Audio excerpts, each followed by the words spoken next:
This is a Rhogenesis Source Reading.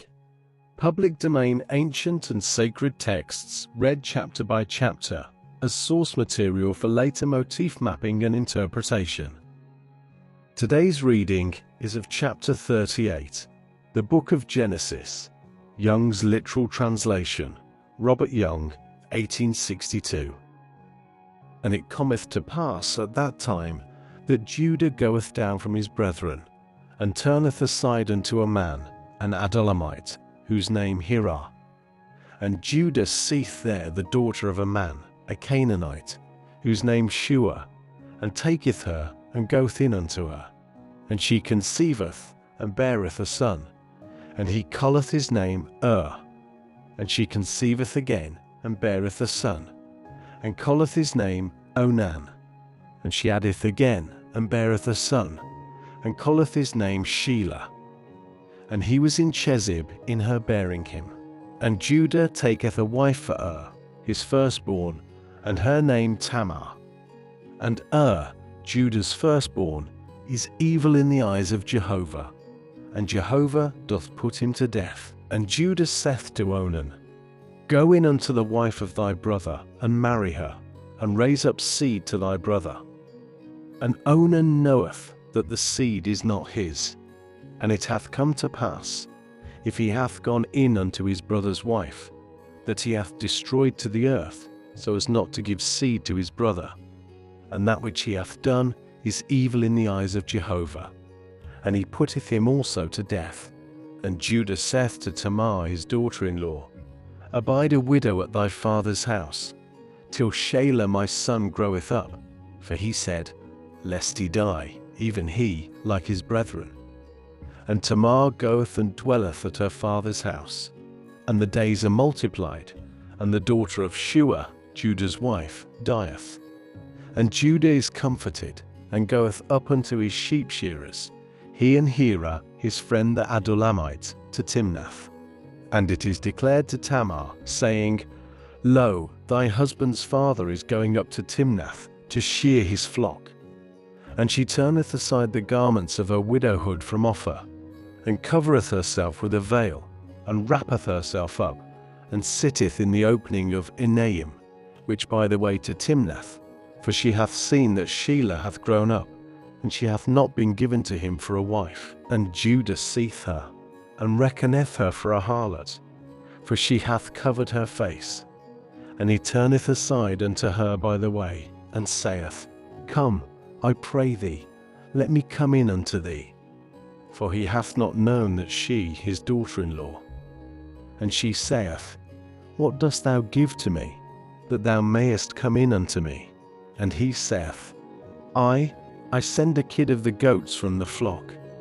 And she saith, Dost thou give a pledge till thou send? And he saith, What the pledge that I give to thee? And she saith, Thy seal, and thy ribbon, and thy staff, which in thy hand. And he giveth to her, and goeth in unto her. And she conceiveth to him, and she riseth, and goeth, and turneth aside her veil from off her, and putteth on the garments of her widowhood. And Judah sendeth the kid of the goats by the hand of his friend the Adullamite, to receive the pledge from the hand of the woman, and he hath not found her. And he asketh the men of her place, saying, Where the separated one? She in Enaim, by the way. And they say, There hath not been in this a separated one. And he turneth back unto Judah, and saith, I have not found her.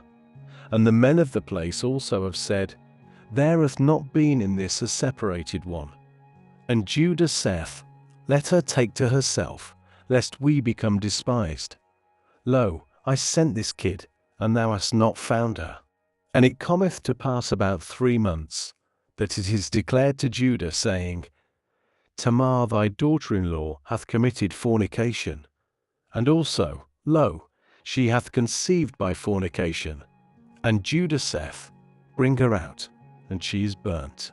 She is brought out, and she hath sent unto her husband's father, saying, To a man whose these I pregnant. And she saith, Discern, I pray thee, whose these, the seal, and the ribbons, and the stuff.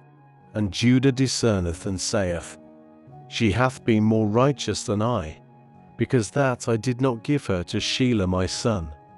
And he hath not added to know her again. And it cometh to pass in the time of her bearing, that lo, twins in her womb. And it cometh to pass in her bearing, that giveth out a hand. And the midwife taketh, and bindeth on his hand a scarlet thread, saying, This hath come out first. And it cometh to pass as he draweth back his hand, that lo, his brother hath come out, and she saith, What, thou hast broken forth, on thee the breach.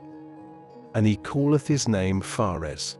And afterwards hath his brother come out, on whose hand a scarlet thread, and he calleth his name Zerah. This reading now enters the Rhogenesis Source Archive.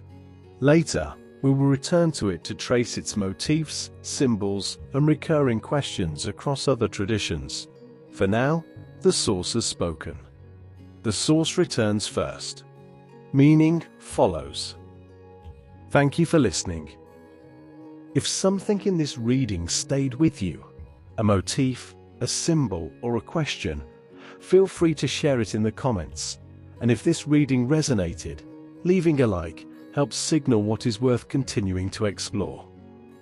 If you're interested in public domain ancient and sacred texts, you can subscribe to follow future readings, released chapter by chapter.